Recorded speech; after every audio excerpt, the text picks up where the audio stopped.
আসলে ফিতনার কোনো বিষয় না, মানুষ সমালোচনা করার কোনো বিষয় না, একে অপরের জন্য দ্বন্দ্ব করা, মামলা হামলা করা, এটা কোনো বিষয় না। এগুলো একটা ফিতনা, আখিরি জমানার ফিতনা।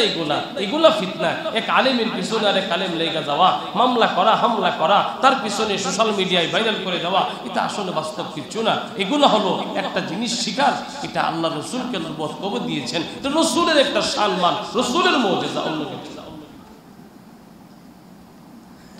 আল্লাহ তাআলা রসুল বলেন যে আমি দ্বীন হানিফের মধ্যে জন্ম নিয়েছি। দ্বীন হানিফ কে প্রতিষ্ঠা করেছেন, কার উপরে দ্বীন হানিফ আসছে? ইব্রাহিম আলাইহিস সালাম। তিনি কে ছিলেন, তিনি কেমন ছিলেন, তিনাকে আল্লাহ তাআলা মুসলিম জাতির পিতা যে বানাইছেন, কেন বানাইছেন? আরে পিতা হওয়ার তো একটা যোগ্যতা লাগে, কোয়ালিটি লাগে, লাগে কি লাগে না? পিতা যে কেউ হইতে পারে না। আপনি যে একজনকে পিতা বলবেন, সে পিতা হওয়ার যোগ্যতা লাগে। আল্লাহ তাআলা ইব্রাহিম আলাইহিস সালাতু ওয়াস সালামকে যোগ্যতা দিয়েছেন, সেই জন্মের পর থেকেই আল্লাহ পাক এমন যোগ্যতা দিয়েছেন যার মাধ্যমে দ্বীন হানিফকে আল্লাহ পাক প্রতিষ্ঠিত করবেন। কিয়ামত পর্যন্ত দ্বীন হানিফ অক্ষত থাকবে। তিনি কেমন হওয়া চায়, কেমন হওয়া চায়? আরে জাতির পিতা খালি মুখে বললে আর ঘোষণা দিয়ে দিলে, ক্ষমতার বলে প্রয়োগ করে বাস্তবায়ন করলেই জাতির পিতা হওয়া যায় না। জাতির পিতা হওয়ার জন্য যোগ্যতার কোয়ালিটি লাগে, ঠিক না বেঠিক বলে? যোগ্যতা কোয়ালিটি লাগে। ইব্রাহিম ছিলেন যোগ্যতা কোয়ালিটি সম্পন্ন একজন পিতা। তাফসীরি কিতাবের মধ্যে আছে, কোরআন শরীফে প্রায় ৭৫ জায়গায় ইব্রাহিম আলাইহিস সালামের ব্যাপারে আলোচনা আসছে।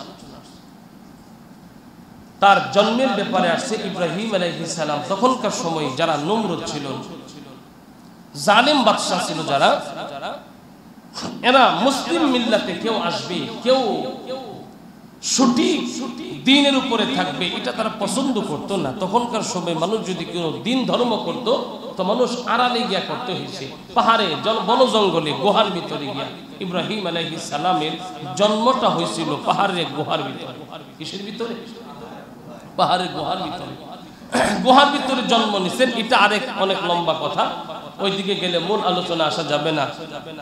ওনার আম্মাজান যখন অন্তঃসত্ত্বা ছিলেন, অল্প কিছুদিন বাকি আছে উনি দুনিয়াতে ভূমিষ্ঠ হবেন, তখন ওনার বাবা যদিও মূর্তি পূজক ছিলেন, মা মূর্তি পূজক ছিলেন, ওনারা তখনকার সময় বেদুইন ছিলেন। কিন্তু ইব্রাহিম আলাইহিস সালাম জন্ম নিবেন, এই জন্ম নেওয়াটা ওনাদের একটা অপরাধ জালেম শাসকের কাছে, যার কারণে তার আব্বা তার আম্মাকে পাহাড়ের গুহার ভিতরে রেখে আসছেন। প্রত্যেক দিন সকাল সন্ধ্যা যাইতেন, খাবার দিয়ে আসতেন, খোঁজ খবর নিয়ে আসতেন, ওষুধপত্র দিয়ে আসতেন।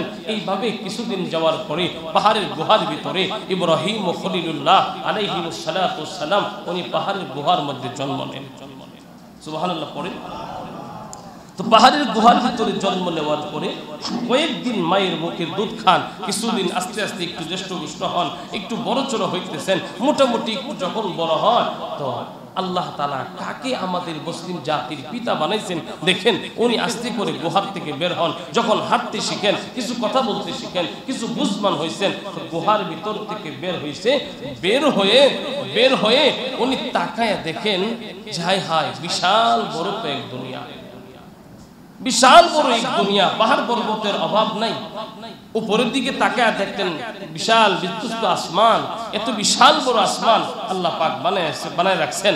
হ্যাঁ, মান খালাকাস সামাওয়াতি ওয়াল আরদ, আল্লাহ তাআলা এত বিশাল আসমান বানায় রাখছেন। তো আসমানের দিকে তাকায় দেখলেন বিশাল সেই আসমান, আসমানের মধ্যে উজ্জ্বল এক নক্ষত্র তারকারাজি দেখলেন। দেখা উনি চিন্তা করেন, আমি যে এত বড় আসমান বানাইছে, এত বড় কিছু, এই আমারে বানাইছে, আমার মারে বানাইছে, আমার বাবারে বানাইছে, সব কিছু যিনি বানাইছেন, আরে তিনি কি এই বানানেওয়ালাকে, এই নিয়ে উনি গবেষণা শুরু করেন।